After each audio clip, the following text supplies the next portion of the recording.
I bought a $3.80 million villa by the sea with MYOWN hard-earned money, but my brother treated it like a family resort. I stayed silent, and the decision I made at 11:47 that night changed everything for everyone. I will never forget the moment I held the keys to my $3.8 million villa for the first time. The glass door opening toward the ocean, the salty wind drifting inside, and that feeling that maybe life had finally opened a door for me, too. But that moment was the last piece I had until that night, the night that changed the shape of every relationship in my family. My brother Aiden had always been older, but to him, being older somehow meant owning a part of everything I earned. As if anything good in my life automatically belonged to him too. When I bought the villa, I didn't tell anyone except Mom. She was sick, and she wanted, just once, to see me choose something good for myself. But the moment Aiden found out, he did exactly what I had always feared. "So, should we plan a 2-week family trip?" he asked on the phone, not sounding like he was asking but announcing. I paused for a few seconds. "Aiden, this is my house. The down payment, the mortgage, everything is mine. It's not a resort." "Oh, come on, Amy. We're family. And family shares things." I almost laughed. One of those tired laughs you let out when the truth presses too hard on your chest. Family? This was the same man who had excluded me from every Eid, every Christmas, every Thanksgiving for 10 years. I wanted to say it out loud, but I didn't. What difference would it make? Power had always belonged to him, ever since we were kids. And using that same old power, he told me 20 people would be staying in my villa for 2 full weeks. 2 weeks. 20 people.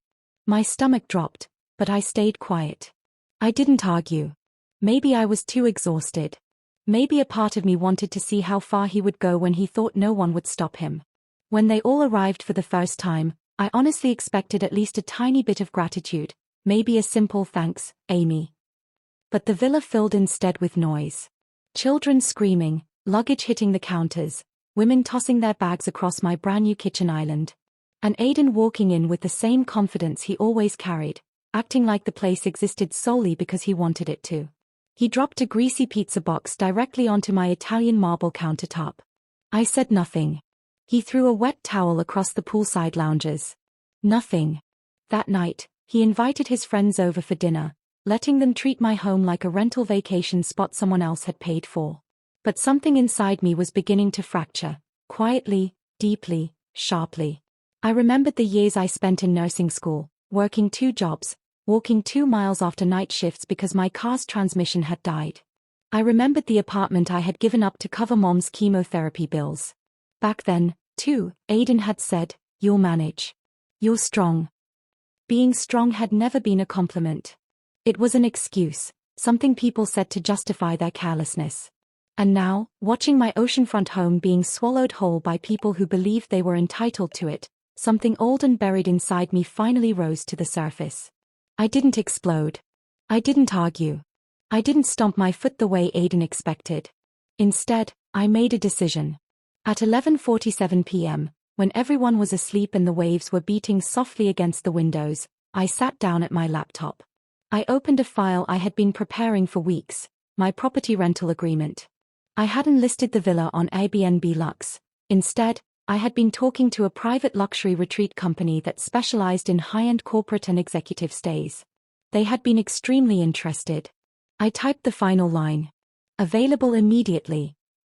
Then I gathered my essentials, closed the laptop, and walked out of my villa without making a sound. At the doorway, I paused for one last look. Shoes scattered across the hallway. Suitcases open. Guest towels tossed on the floor. It didn't feel like my home anymore, so leaving felt strangely peaceful. The next morning, my phone rang again and again until I finally picked up. Aiden was screaming. "Amy, what the hell is going on? There are people here, business people, saying the property is under their contract now. They're removing us. They're actually removing us." I stood at the window of a tiny downtown studio apartment I had rented for myself. Outside, traffic flowed calmly, like nothing in the world had to be loud to be powerful. "Aiden," I said, keeping my voice steady, "it's my house. And at 11:47 last night, I leased it out officially." He sounded stunned. You kicked us out. You made us homeless." No, I said softly. I reclaimed what was mine. Silence. Thick, heavy, unfamiliar.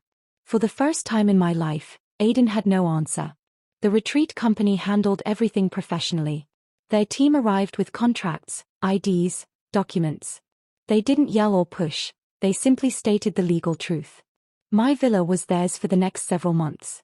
Aiden and his 20 guests had to leave. He tried to argue with them, but entitlement doesn't translate into legal rights. Within an hour, everyone was packing up in a panic. No one had expected a woman who stayed silent for so long to choose herself so decisively. But that was the point. My silence had never been weakness. It had been calculation. When Aiden called again later, his voice was no longer furious.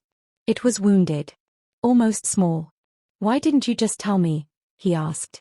"Because you don't listen," I said. "You hear what benefits you. You hear what gives you control. And I'm done living in a world where you make the rules." He didn't reply. Maybe he finally understood. Maybe he finally saw the years I had swallowed quietly, every holiday I wasn't invited to, every time I was expected to manage, every moment my strength was used as free labor. Maybe. After the call, I sat on the edge of my little bed in the studio apartment. No ocean view. No marble counters. No poolside lounges. Just a plain room with plain walls and a quiet that belonged entirely to me. And for the first time in years, I felt light, not triumphant, not vengeful, just light. Because reclaiming your life isn't loud. It isn't dramatic. It's a quiet shift, a steady breath, a door closing softly behind you. The villa was never the victory. The decision was. That night at 11:47 p.m., I didn't just lease out a house. I took back ownership of my life, of my boundaries, my work, my sacrifices, my worth.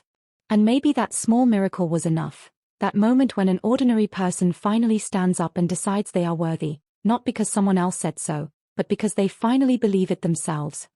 Thank you for staying with this story till the end. If Amy's journey resonated with you, please like the video and subscribe to support more real, powerful stories like this. Your support helps this channel grow and bring you meaningful content every week. See you in the next story, and thank you again.